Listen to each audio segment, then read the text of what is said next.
I'm delighted to be here today on behalf of the Public Safety Bureau. I don't have slides, so you're just going to have to bear with me. What I'd like to do is walk you very briefly through the two sets of rules that apply to providers and that also affect the PSAP when we talk about alternatives to voice-only communication with 911.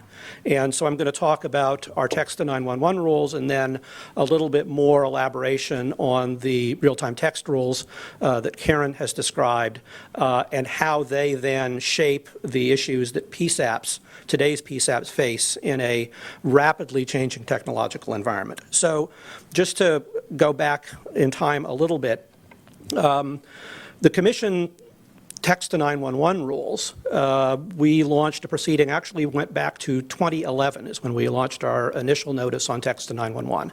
Now at that time, our legacy TTY rules were in place.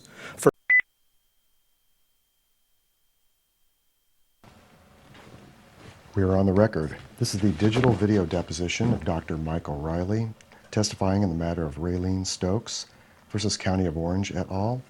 In the Superior Court of the State of California, County of Orange, case number 30-2010-003-51398.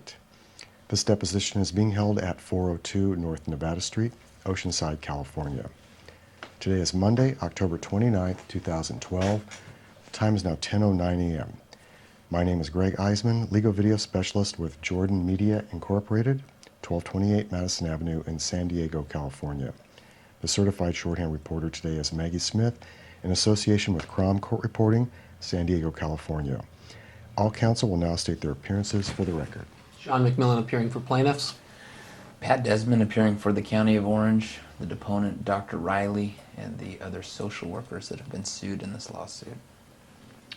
Would the reporter please swear the witness? The opinion itself. It's based upon another opinion from the 60s, but within that lead opinion, there is a dissent. One of the justices dissented with the majority's analysis, debating the method with which they analyze what's the higher class and what's the lower class. But the main reason it's distinguishable is because the lead court was never asked to look at that second degree argument that I just mentioned. They were never asked to consider whether or not the elimination of second degree murder, thereby when the second degree merged into the aggravated battery, whether that was proper or not.